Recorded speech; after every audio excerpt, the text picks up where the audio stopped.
pujiannya yang indah sekali.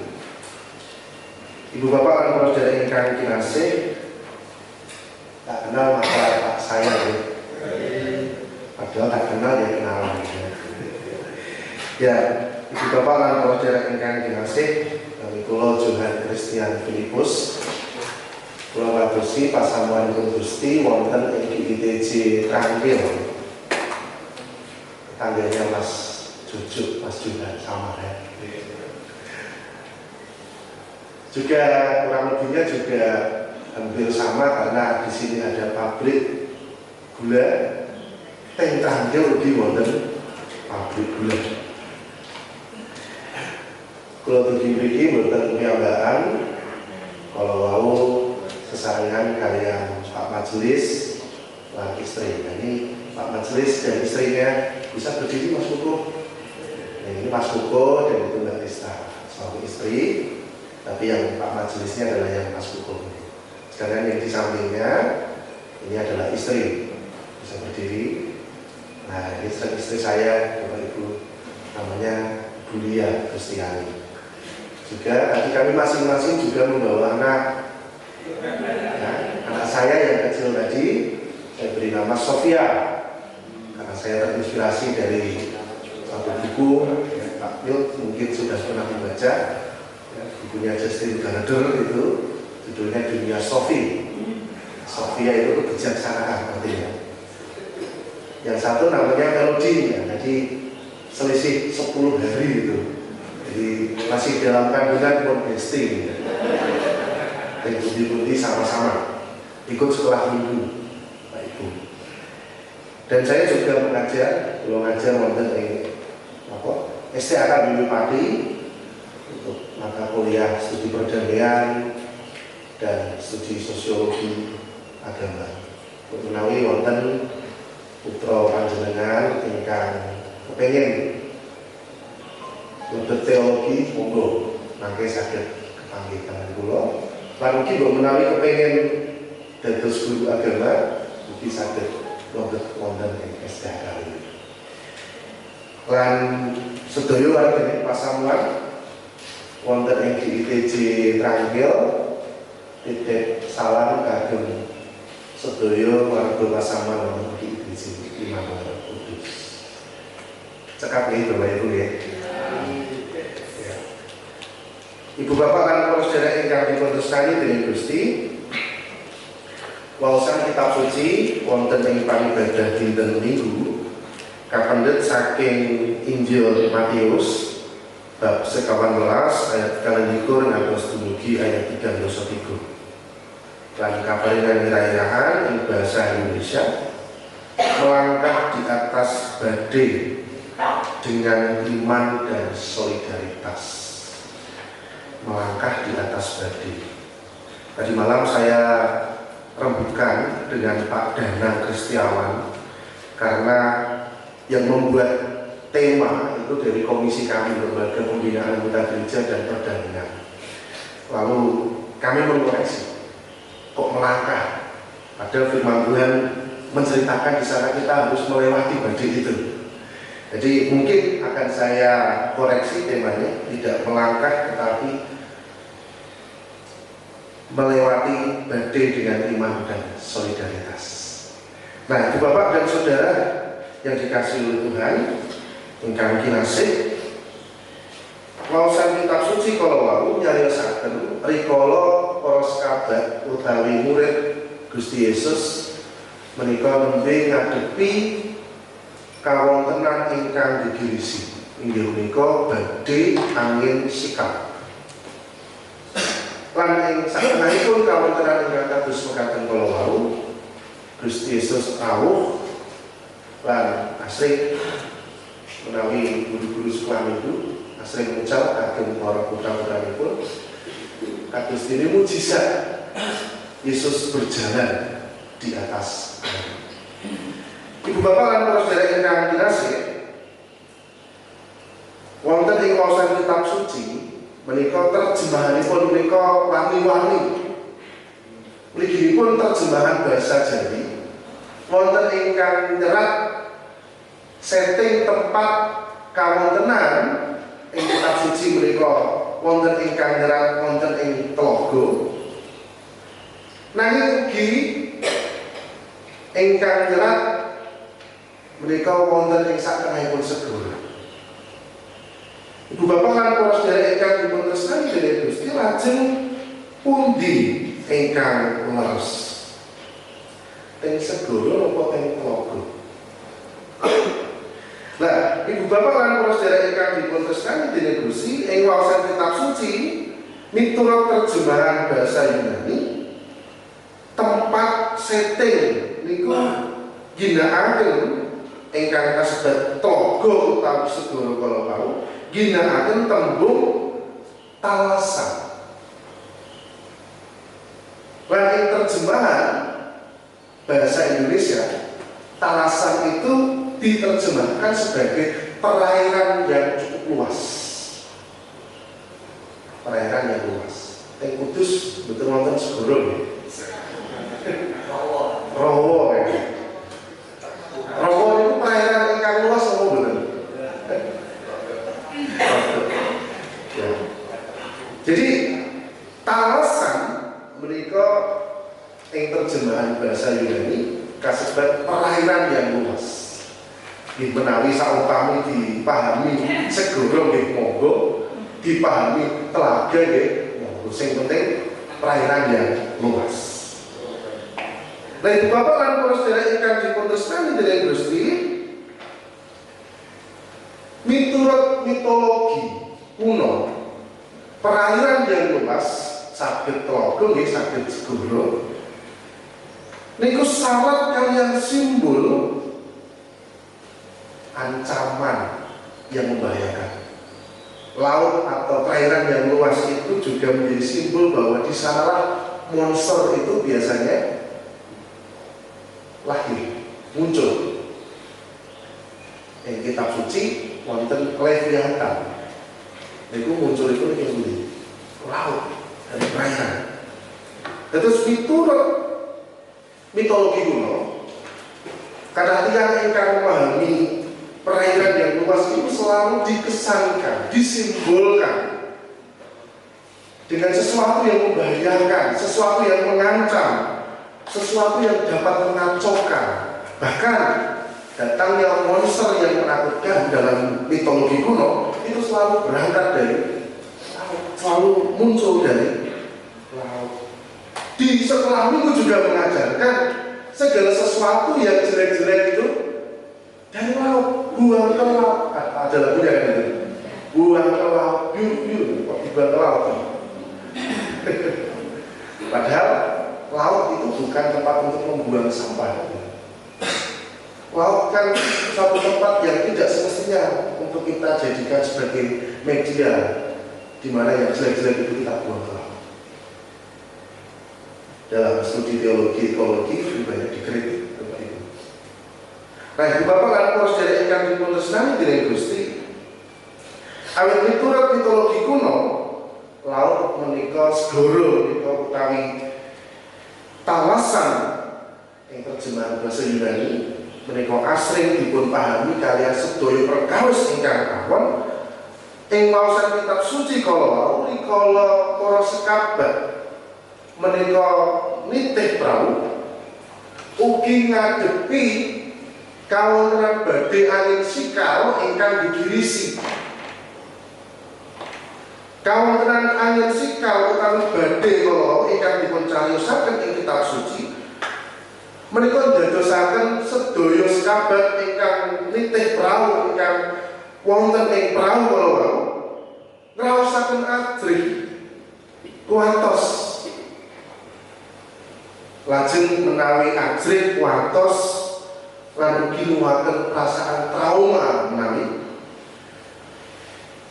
menika kecalan orientasi, kehilangan orientasi. Lajeng minangka Gusti Yesus menika badhe nitih prau, para sekabat menika mirsani bilih, loh, Tuhan Yesus berjalan di atas air. Karena yang para murid menika awet sampun ajrih keweden, niku mboten saged mirsani Gusti Yesus kanthi jelas. Malah kasebat kawasan kitab suci kalau wau memedi. Dalam terjemahan bahasa Indonesia, hantu. Kenapa? Karena ketakutan itu menguasai para murid sehingga merasa dirinya penuh dengan ancaman. Gelombang itu membahayakan dirinya sehingga tidak fokus dengan pandangan yang ada. Gusti Yesus malah dianggap memedi. Ibu bapak lan saudara ingkang dipuntersani dening Gusti kados kula lan panjenengan. Kadang kawis anggenipun ngadepi perkawis ing padintenan minangka rikala menawi kula lan panjenengan menika nggadahi ajrih menika kok ageng sanget. Kadang kawis nuwuhaken apa? Trauma. Menawi sampun nuwuhaken trauma, raos kuwatos ingkang ageng, kadang harus kita itu tidak bisa melihat sesuatu dengan jelas di depan kita. Kita nggak bisa memutuskan masalah solusi dengan cara yang baik, dengan cara yang rasional. Selalu mengambil keputusan yang gegabah ketika kita tidak bisa fokus pada tujuan hidup. Jika itu sekolah sahabat kalau bingung, ajrih, kuatos, lajeng Gusti Yesus menika kaanggep mumedi.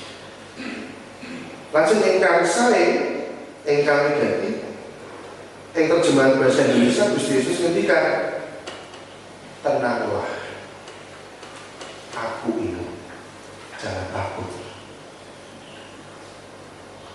Ibu bapak lan saudara ingkang dipuntersani dening Gusti, kula secara pribadi ugi nate ngraosaken kawontenan ingkang dipun adepi dening para sahabat kula. Kula senajan saking ujung watu niku. Ning pun niku mboten saged renang. Atos ujung watu nggih pinggir pantai caket kali benteng Portugis niku lho. Ning kula mboten saged renang. Tahun 2018 kula pelatihan wonten Makassar, layanan misi di sana 1 tahun. Lan badhe kisah wonten ing Kepulauan Tarakeke. Kepulauan Tarakeke sapunika kasih lumebet ing wilayah Kabupaten Takala. Numpak perahu, boten perahu kados teng Jolo boten. Boten perahu alit sing apa sami ing Jumat niku mboten. Jadi kan terus perahu jukung sing alit banget niku. Jukung lah niku. Nah, kula numpak jukung niku kan di alit sangat sempit. 2 jam perjalanan dari Takala ke Tarakeke. Di tengah perjalanan itu kula nekali perahu. Ngopo? Kula ngertos bilih perairan Makassar, perairan Sulawesi menika adalah perairan yang dalam, laut yang dalam. Itu ada teori konspirasi, segitiga apa namanya, Melambu apa itu. Nah, itu katanya laut yang dalam. Tapi memang saya itu segoro sing paling jero sangat. Ombaknya itu tinggi sekali, gelombangnya tinggi sekali. Tetapi yang membuat saya cukup ketakutan ketika saya melihat ke belakang.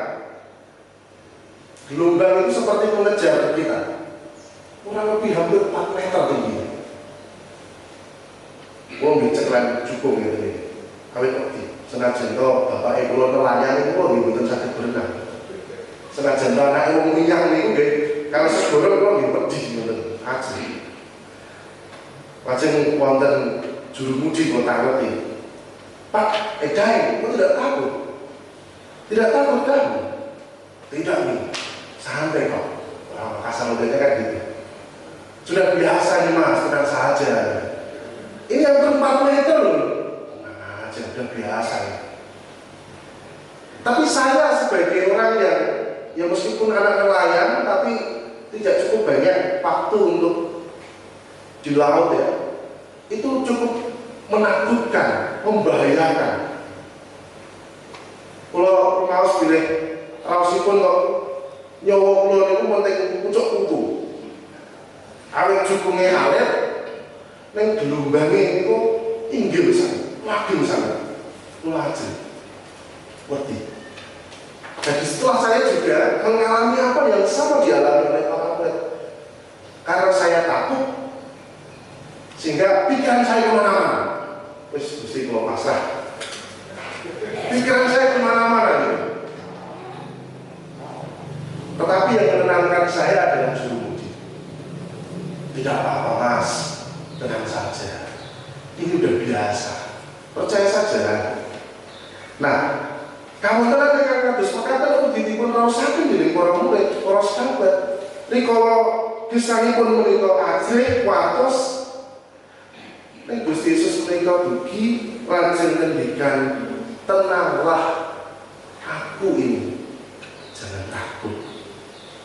Artinya apa? Bahwa Tuhan itu mau masuk dalam ruang yang paling gelap yang kita hadapi, yang kita rasakan, dan pengalaman-pengalaman yang menakutkan, pengalaman-pengalaman yang membuat kita menjadi takut, khawatir, cemas, itu adalah pengalaman yang paling konkret yang setiap hari kita hadapi.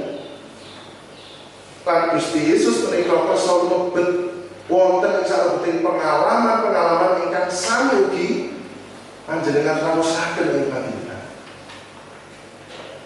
Sama ketika para murid menghadapi ketakutan, kecemasan yang tak terkatakan itu, Yesus justru hadir menenangkan para murid yang mau masuk dalam pengalaman yang traumatik yang dialami oleh para murid.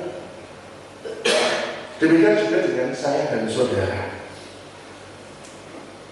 Ibu bapak lan para sedherek ingkang dipuntersani dening Gusti, rikala kula panjenengan maos kitab suci, kita kadang kawis kula panjenengan menika namung fokus ing prastawa mujizat. Mujizat ketika Yesus itu berjalan di atas air. Padahal mujizat ingkang paling utama niku boten namung rikala Gusti Yesus menika saged mlampah di atas air. Yaitu mujizat, tapi itu bukan mujizat utamanya. Lajeng nopo mujizat paling utama? Mujizat yang utama yang dikerjakan Yesus bersama dengan murid adalah ketika Yesus membersamai murid dalam situasi yang mengancam seperti itu. Itu mujizat yang dikerjakan Yesus dengan mengatakan, tenanglah, aku ini jangan takut. Bapak Ibu dan Saudara yang dikasihi Tuhan, apa yang dialami oleh Petrus kali ini ketika ia juga ingin menyusul Yesus untuk ikut berjalan seperti Yesus berjalan di atas air, apa yang dialami oleh Petrus juga kurang lebih hampir sama seperti kita. Kadang-kadang sekolah panjenengan mereka ngadepi sabu kawis kawung tenang ingkang ketinggalipun raosipun menika dilematis. Dilematis sebab nopo? Awet iman lan kecemasan. Menika kali perkawis ingkang kadang kawis menika tuwuhipun menika sesarengan. Tuwuh ing wekdal ingkang sami menawi panjenengan menika ngadepi perkawis ingkang awet, iman dan kecemasan, iman dan ketakutan, dua hal yang saling berkelindan bersama-sama. Dan itu secara manusia menimbulkan dilema. Petrus tahu bahwa Yesus itu jaminan dalam hidupnya, Yesus yang bisa menenangkannya, dan ia bisa berjalan meskipun hanya mungkin beberapa langkah saja. Tapi dia juga menyadari bahwa keadaannya itu begitu mengancam dan menakutkan. Itulah persoalan yang dilematis yang juga dialami oleh Petrus. Iman dan kecemasan, iman dan kekhawatiran, iman dan ketakutan itu berkelindan dalam diri kita, dalam kesejarahan kehidupan kita sebagai orang percaya. Nggih kula nggih namun terus panjenengan itu nggih kagungan iman kapitadosa. Nggih kadang kawis iman lan kapitadosan ingkang panjenengan ugemi menika nggih kadang kawis dipun uji kalian kawontenan perkawis ingkang kawula.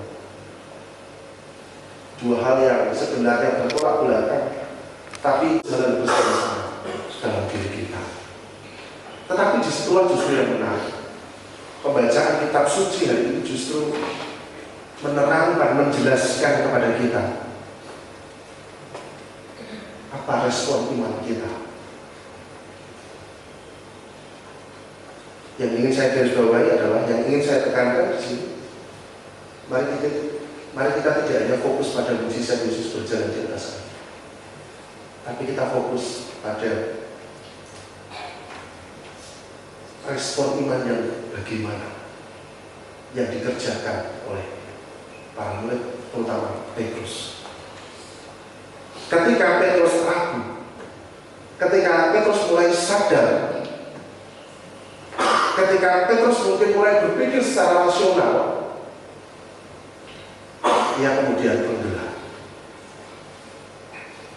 Maka Bapak Ibu dan Saudara yang dikasihi oleh Tuhan, inilah dilema yang seringkali kita tahu bahwa ketika kita menghadapi masalah yang begitu kompleks, iman itu selalu juga tampil bersama dengan itu. Tapi kadang-kadang kita menjadi orang yang cukup, bahkan menjadi orang yang sangat rasional, sehingga hal-hal yang kita percakapkan itu sebagai iman itu justru bisa menenggelamkan hidup ketika kita mengabaikan iman. Dan itulah yang dialami oleh Petrus. Petrus sebenarnya mewakili diri kita semua di tempat ini. Bagaimanapun kalau kita mau jujur, kita hidup dalam dua realitas itu, iman dan kecemasan, iman dan ketakutan, iman dan kekhawatiran. Tapi sesekali ketika kita mencoba menjadi orang yang rasional, masuk akal, justru kita tenggelam oleh keraguan itu, tenggelam oleh kecemasan itu, tenggelam oleh kekhawatiran. Ibu bapak lan sedherek ingkang dipun tresnani dening Gusti, ing maosan kitab suci wonten kalih perspektif pastoral ingkang saged kita tidak ada. Anggenipun kula lan panjenengan menika saged dados tiyang pitados dening Gusti. Yang pertama, Petrus berjalan di atas air itu dapat dibaca secara simbolis bahwa iman itu memungkinkan manusia untuk mengambil langkah melampaui keterbatasan dan kecemasan. Iman bukan lawan dari rasionalitas. Iman juga bukan lawan dari akal budi. Iman juga bukan lawan dari sesuatu yang kita anggap masuk akal. Tapi iman itu adalah sesuatu yang melampaui rasionalitas kita. Iman itu adalah sesuatu yang melampaui akal budi kita. Bukan dados perkara sehingga ketinggalipun kontradiksi. Ibu bapak lan sedherek ingkang dipun tresnani dening Gusti, pancen saestu pancen leres bilih kawontenan jagat menika kadang kawis digirisi. Kawontenan jagat menika kadang kawis nggih sami kados dene badhe sikal kala. Ananging menawi kula lan panjenengan menika tasih ngugemi iman lan kapitadosan wonten ing Sang Kristus, kita bisa berjalan, bahkan mungkin keputusan-keputusan iman kita itu membawa kita pada langkah-langkah yang melampaui keterbatasan dan kecemasan kita sendiri. Bapak Ibu, manusia boleh kehilangan apa-apa. Manusia boleh kehilangan hartanya, manusia boleh kehilangan jabatannya, manusia boleh kehilangan status sosialnya. Tapi ketika manusia kehilangan harapan, ia kehilangan makna hidup. Ketika kita kehilangan makna hidup, maka kita kehilangan orientasi jati diri kita sebagai manusia. Itu kegunaan dari iman.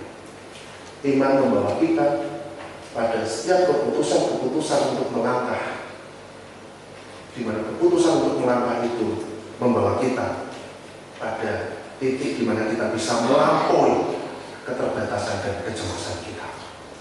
Itu yang pertama. Ingkang kaping kalih, kadang kawis ingkang paling wigati, ingkang paling utama itu Bapak,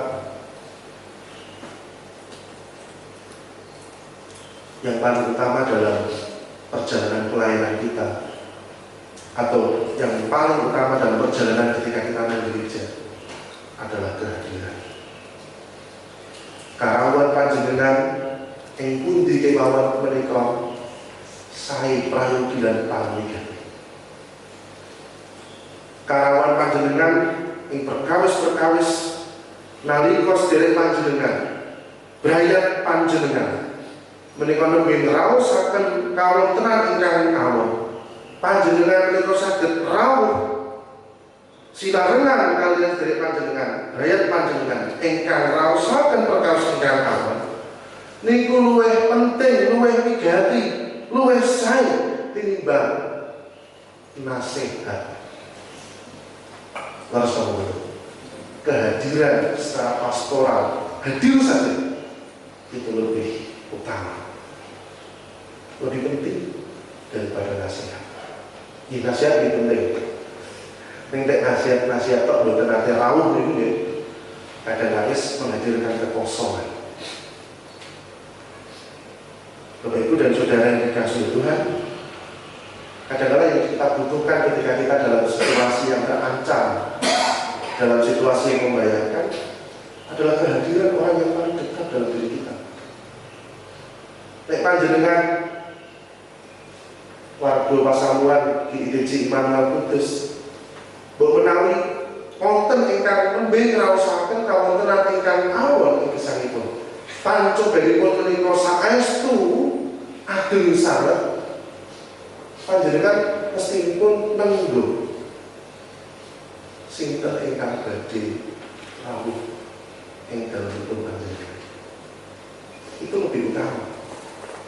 Ketika kita menghadapi banyak masalah, ketika mungkin orang itu hanya datang kepada kita dengan mengatakan sing sabar, dan itu nggih pun ngertos. Nek wong saged ngendikan sing sabar, sinten kemawon nggih ngertos. Jadi yang paling utama adalah kehadiran. Lah niku ugi ingkang dipun tindakaken dening Gusti Yesus. Bapak Ibu, menawi panjenengan menika teliti maos kitab suci kala wau, rawuhipun Gusti ing satengahipun para sahabat kala wau, badhe sikal menika tetep boten ical. Rawuhipun Gusti ing satengahipun para sahabat menika justru ketika angin badai itu sedang besar-besarnya. Jadi kehadiran Yesus itu tidak langsung kemudian membuat keadaan itu menjadi baik. Tapi mujizat yang paling besar yang dinyatakan Yesus kepada para murid juga bukan ketika ia berjalan di atas air, tetapi ketika ia mau hadir bersama-sama dengan para murid yang menghadapi ketakutan itu. Itu mujizat yang paling nyata, mujizat yang paling besar. Sehingga apa? Kehadiran itu kadang-kadang lebih menyembuhkan daripada nasihat. Pun sing paling nasihat mau Pak Minjito mau kayak Pak Juhan, Pak Juju.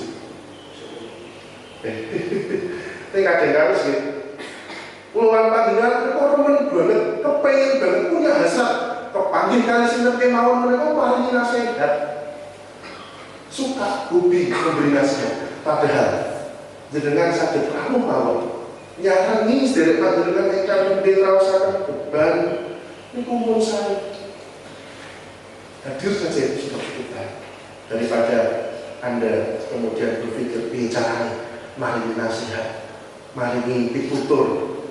Dan kadang-kadang pitutur utawi nasihat itu justru malah terkesan menggurui.